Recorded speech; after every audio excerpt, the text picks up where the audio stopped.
बिस्मिल्लाहिर्रहमानिर्रहीम अस्सलाम वालेकुम किसान भराओ की हाल चाल है ठीक ठाक हो।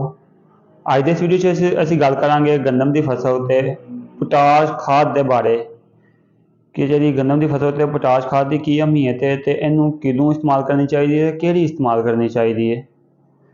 ਉਸ ਤੋਂ ਪਹਿਲਾਂ ਜੇ ਤੁਸੀਂ ਮੇਰਾ ਚੈਨਲ ਸਬਸਕ੍ਰਾइब नहीं किया तो चैनल को सब्सक्राइब कर दो, नाल लगे घंटे का निशान भी दबा दो ताकि ज़राअत दे मुतल्लक हर तरह की मालूमाती वीडियो तुहाडे तक बआसानी पहुँच सके।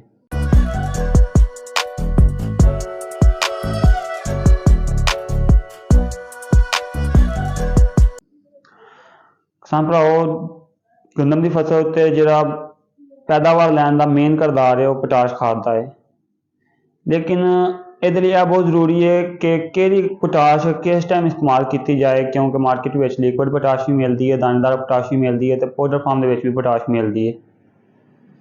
तो जे सही टाइम तो सही पोटाश का इंतखाब किया जाएगा तो फिर ही असीं पैदावार अपनी ज़्यादा लै सकते हैं। तो हुण क्योंकि ज़्यादातर किसानों की जी गंदम की फसल है वह तीली चढ़ गई है तो गोभ की हालत अल जा रही है, तकरीबन तीसरा पानी लाने के लगभग है। तो जे तुसीं इस टाइम अपनी गंदम की फसल से पोटाश खाद का इस्तेमाल करना चाह रहे हो तो मेरा मशवरा है कि तुसीं 25 किलो वाली जी पोटाश है जिहदे पोटाश प्लस सल्फर हुंदा है वह फ्लड करो, ये बहुत अच्छे रिजल्ट मिलेंगे।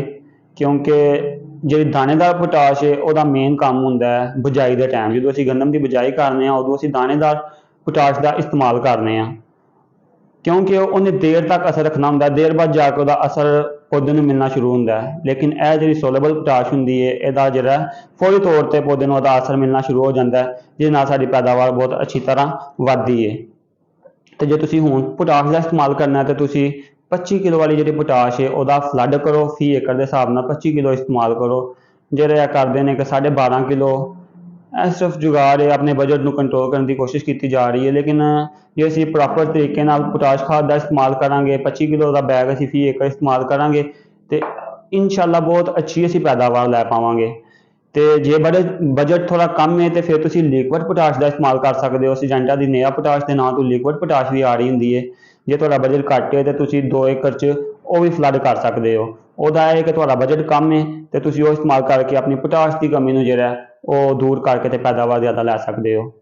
उम्मीद करना तुहानूं मेरी वीडियो समझ आ गई होएगी। कमेंट करके जरूर दस्सिओ जे ते कोई भी तुहाडा ज़राअत दे मुतल्लक कोई भी सवाल होए तुसीं मैनूं कमेंट बॉक्स दे विच पुछ सकते हो। ज़्यादा शेयर करो ताकि दूसरे किसान भरावां दा भी फायदा हो सके। तो वीडियो नूं लाइक करो, चैनल नूं सबसक्राइब करो। मिलते हैं अगली वीडियो च, उदों तक अल्लाह हाफिज़।